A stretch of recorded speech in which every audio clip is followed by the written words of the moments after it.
आदमी भय के कारण ही भगवानों की पूजा कर रहा है। भय के कारण उसने मंदिर बनाए, भय के कारण प्रार्थनाएं खोजी। बहुवे शरणम यंती पवत्तानी बनानी चाह।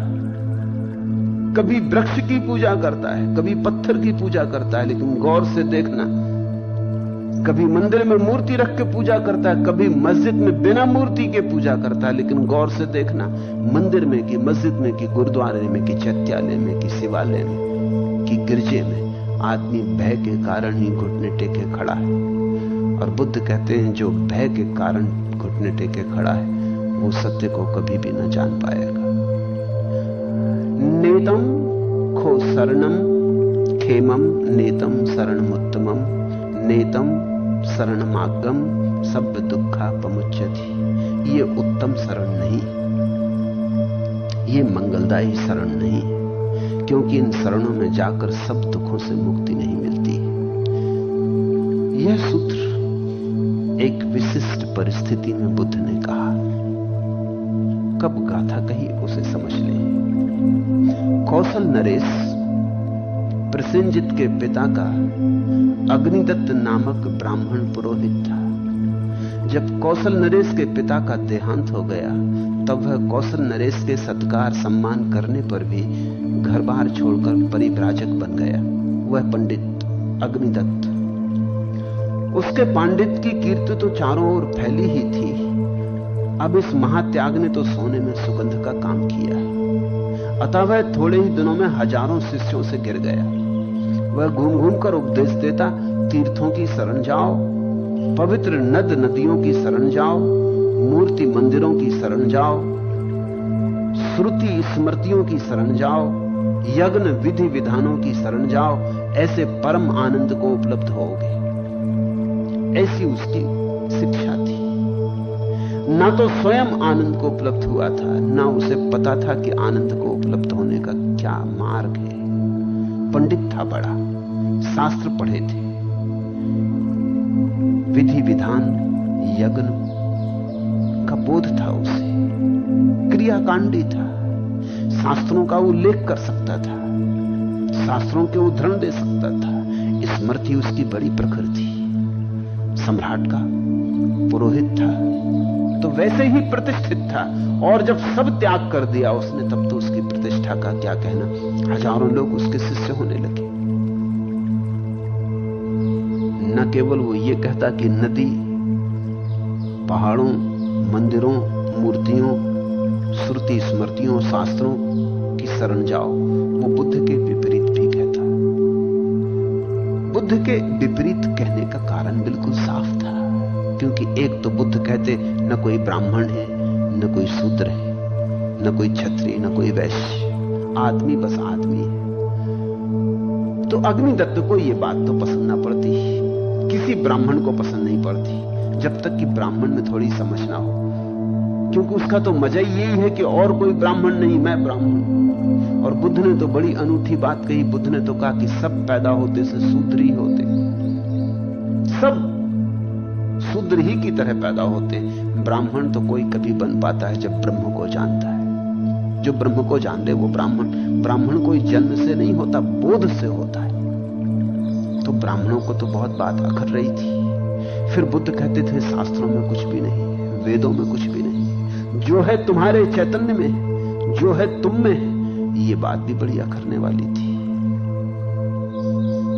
अगर तुम मुसलमान से कहो कि कुरान में कुछ भी नहीं, वो नाराज हो जाएगा। अगर हिंदू से कहो वेद में कुछ नहीं, वो नाराज हो जाएगा। और की तो छोड़ो, अगर तुम बौद्ध से कहो धम्मपद में कुछ भी नहीं, तो वो नाराज हो जाएगा। यद्यपि शास्त्र में कुछ भी नहीं है, जो है तुम्हारे चैतन्य में। और जब तुम्हारे चैतन्य में जगता है तो शास्त्र में भी दिखाई पड़ने लगता है। और जब तक चैतन्य में ना जगे कोई शास्त्र तुम्हें जगा नहीं सकता। तो बुद्ध शास्त्र विरोधी, वर्ण विरोधी, आश्रम विरोधी, क्योंकि बुद्ध ने कहा कि जिसको भी सन्यास लेना है तब वो एक क्षण की देर ना करे। हिंदू तो कहते थे बुढ़ापे में लेना सन्यास।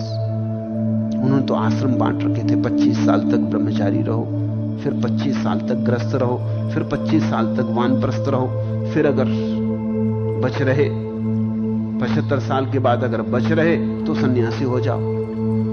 ऐसा लगता है कि ये तो बहुत मुश्किल था, क्योंकि वैज्ञानिक खोजों से पता चलता है कि पुराने जमाने में, आज से 5000 साल पहले, अधिक से अधिक उम्र तक आदमी 40 साल तक पहुंचता था। कभी कभी कोई इसके पार जाता था, बहुत मुश्किल से इसके पार जाता था। हड्डियां मिली हैं जो अब तक खोजों से, उनमें कभी भी 40 साल से पुरानी हड्डी नहीं मिली। तो ये तो बात बड़ी उलझन की थी। कभी कभी होता था, कोई आदमी 80 जीता था, कोई 100 भी जीता था, वो अब भी होता है। अब भी कोई आदमी 80 जीता, कोई 100 जीता है, लेकिन औसत उम्र तो अब भी वहीं अटकी हुई है। हिंदुस्तान में औसत उम्र 34 साल है अभी भी, इतनी वैज्ञानिक औषधियों की खोज के बाद भी। तो औसत उम्र 40 साल से ज्यादा नहीं थी। तो 100 साल का होना तो बड़ी देर की बात थी, बड़ी मुश्किल बात थी। पहले तो 75 के जब तुम हो जाओगे तब सन्यास की आज्ञा थी। तो सन्यासी कौन हो पाता? कोई बिल्कुल बूढ़े ठूढ़े बच गए, अगर जिंदगी ने न मार डाला तो, और वो भी अनिवार्य तो नहीं, क्योंकि मैं 75 साल के लोगों को भी देखता हूं, वो भी अभी सोच नहीं रहे सन्यास की। बुद्ध ने ये धारा तोड़ दी। बुद्ध ने कहा ये सब तो आदमियों को वंचित रखना है, जिसको जब सन्यासी होना हो। अगर 10 साल का बच्चा सन्यासी होना चाहता तो बुद्ध ने कहा मैं सन्यास दूंगा, क्योंकि कौन तय कर सकता है कि कल वो बचेगा कि नहीं। मेरे से लोग आके पूछते हैं कि आप छोटे बच्चे को सन्यास दे देते हैं। मैं कहता हूं सवाल ये है कि अगर वो कल बचेगा, इसका पक्का हो तो कल दे देंगे, लेकिन कल का कुछ भी पक्का नहीं, परसों का कुछ भी पक्का नहीं है। समय तो यूं बहा जा रहा है और कभी भी मौत आ सकती। और मौत कोई आश्रम को मानती नहीं कि हम 100 साल के बाद आएंगे, क्योंकि मौत कोई हिंदू थोड़ी है। तो बुद्ध ने कहा जिसको जब सन्यास लेना है, जिस घड़ी, उसी घड़ी सन्यास ले ले। ये बड़ी उपद्रव की बात थी। इससे पूरा हिंदू ढांचा अस्त व्यस्त हो गया। वर्ण तोड़वा दिए, आश्रम तोड़वा दिए। वर्णाश्रम तो हिंदू धर्म का आधार है। तो नाराज थे पंडित, नाराज थे ब्राह्मण, नाराज थे पुरोहित, और उनका सब व्यवसाय ही छीन लिया। क्योंकि पुरोहित जीता ही इस बात पर है, ब्राह्मण जीता ही इस बात पर है कि शास्त्र सुनो, सत्यनारायण की कथा करवाओ, इससे सब हो जाएगा। कि गंगा जाओ, त्रिवेणी पे नहाओ, कुंभ मेले में जाओ, सब हो जाएगा, पाप धुल जाएंगे। कि पत्थर की पूजा करो, कि मंदिर की पूजा करो। ऐसे ब्राह्मण जीता रहा है, ये उसका व्यवसाय है। तो बुद्ध ने तो जड़ काट दी, सारा व्यवसाय उखाड़ दिया। बुद्ध कहते हैं अपने भीतर जाओ। अपने भीतर जाने के लिए किसी पुरोहित की कोई जरूरत नहीं। बुद्ध कहते हैं तुम्हारा भगवान तुम्हारे भीतर, किसी को बीच में लेने की आवश्यकता नहीं है। इशारा समझ लो और अंदर चले जाओ। तो नाराज था वो। और जैसा बुद्ध कहते थे बुद्धत्व की शरण जाओ, ऐसा वो कहता था बुद्धत्व की शरण से क्या होगा। तुम शास्त्र की शरण जाओ, परंपरा की शरण जाओ। एक बार यह अग्निदत्त अपने शिष्यों सहित श्रावस्ती के पास विहार कर रहा था और भगवान बुद्ध भी श्रावस्ती में विराजमान थे। तो भगवान ने अपने एक प्रमुख शिष्य मोदगलायन को बुलाकर कहा। मोदगलायन भगवान के जीवित थे, संबोधि को उपलब्ध हो गया था, वो परम ज्ञान को उपलब्ध हो गया था। तो उन्होंने मोदगलायन को बुला के कहा कि जाओ इस बेचारे अग्निदत्त को भी जगाओ, फिर अगर जरूरत पड़ी तो मैं भी आऊंगा।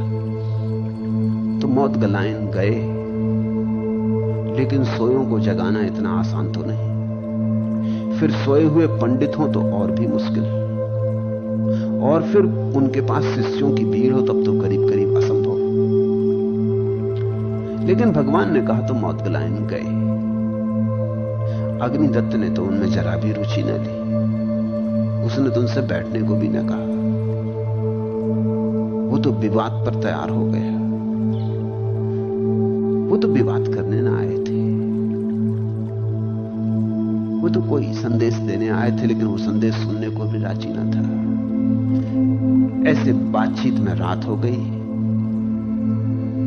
तो मोदगलायन ने कहा कि मुझे कम से कम रात तो आपके आश्रम में रुक जाने दें। लेकिन अग्निदत्त ने इस आश्रम में इस तरह के लोगों के रुकने का कोई संभावना नहीं। तुम भ्रष्ट हो और तुम दूसरों को भ्रष्ट करना चाहते हो। एक बुद्ध पुरुष को भी देख के पंडित पहचान ना सका। पंडित की आंखें ऐसी अंधी होती, शास्त्रों से इतनी भरी होती हैं कि सामने ज्योति खड़ी हो तो भी दिखाई नहीं पड़ती। मजबूरी थी तो मोदगलायन पास में ही बालूका की एक राशि पर नदी के किनारे जाके सो रहे। ठंडी रात थी और अग्निदत्त और उसके शिष्य बड़े प्रसन्न हुए, क्योंकि उस बालूका राशि पर कोई जाता नहीं था। वहां एक नागराज का निवास था और वो नागराज बड़ा खतरनाक था और आदमी वहां पहुंच जाए तो खत्म ही, जिंदा वहां से कोई लौटता नहीं था। तो उन्होंने सोचा चलो झंझट टली।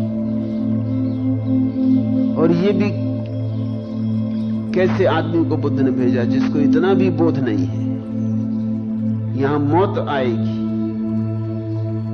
सुबह तो जल्दी जल्दी शिष्य उठे अग्निदत्त के और देखने गए कि देखें मरा हुआ पड़ा होगा बेचारा।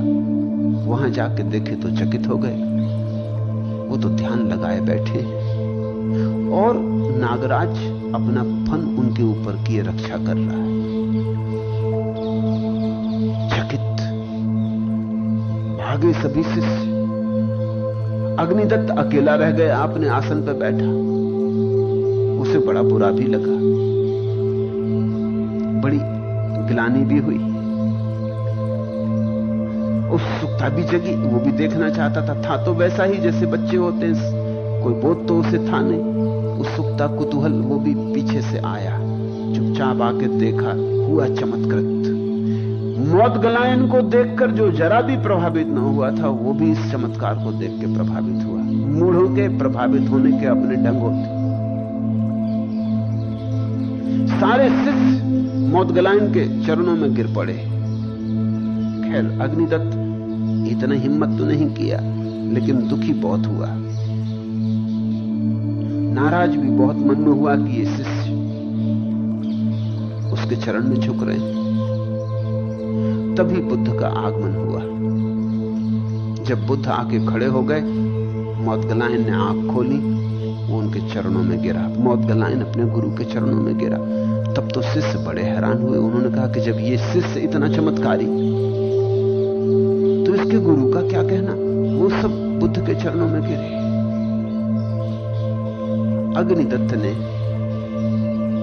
डरते डरते बुद्ध से पूछा कि ये चमत्कार क्या है। बुद्ध ने कहा कि ये चमत्कार, दूसरी तरफ से सोचो, इससे भी बड़ा चमत्कार हुआ कि तुम मनुष्य हो और न पहचान सके, और सर्प ने पहचान लिया। इधर सोचो, आदमी कैसा गया बीता हो सकता। पशु पहचान लेता कभी कभी, क्योंकि पशु निर्मल होता, निर्दोष होता।